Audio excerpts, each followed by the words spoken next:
Hey everybody, happy Friday. I want to give you an update on your forecast this morning. We watched for some possible patchy fog this morning, and some spots were possibly dense. We saw that on our cameras, so things have improved now. Temperatures comfortable in those middle to upper 60s, some friends sitting into the low 70s. We had that cold front pass through yesterday, and we're continuing to see winds out of the north behind that front, going to keep us cooler for your Friday, low to middle 80s, mostly sunny skies.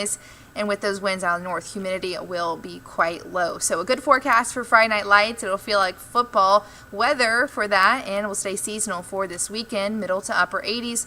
Cool in the morning time though, low 60s if you're an early riser for the weekend. Lots of sunshine. Now I know a lot of people are excited. They're heading down to Baton Rouge for the Boombox Classic, big rivalry game against Southern and Jackson State. For that evening kickoff, really beautiful conditions. Clear skies all the way through, temperatures in the low 80s, falling through the middle 70s. We'll continue to have dry conditions past the weekend, some spotty showers possible next Thursday. The chance is very low, and we're going to stick around with the dry weather. That's why we're continuing to see that burn ban for Jefferson Davis County now. Again, that will go until the early to middle portions of October, so although it does feel like fall finally with the 80s, please do not celebrate with a bonfire. No open burning in that county, and also for Lee County up in the northern portions of the state. Yesterday we got an update on our drought monitor. Abnormally dry conditions stretching from the Pine Belt along Highway 49 closer to the southern portions of Rankin County. Moderate drought for our Delta counties right now. We're expected to stay mainly dry through October. Again, it'll be dry and below average rainfall wise. Temperatures will be quite seasonal though, low to middle 80s for today, and will climb to the upper 80s by next Tuesday, continuing to stay in the 80s for this next work week.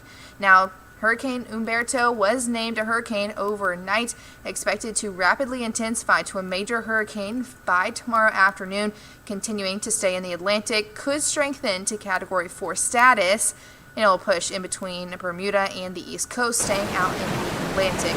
We do need to be watching Invest 94L closely because, as you can see, our spaghetti models have this landing in between, or actually along just the southeast coast. This is next Thursday, so about a week out. Again, still some uncertainty with this system, but friends along the East Coast, especially for the Carolinas, stretching down to Savannah, need to be making their preparations for this weekend so they can be prepared for this next week when that is expected to reach landfall as tropical storm or low-end Category 1 hurricane. Again, comfortable for this weekend, really seasonal, great for any outdoor plans. Will stay dry for this next work week, could reach the upper 80s by this next Tuesday, and we'll keep around abnormally dry conditions through October. So I hope that you all have a fantastic Friday and a great weekend. I will talk to you all tomorrow or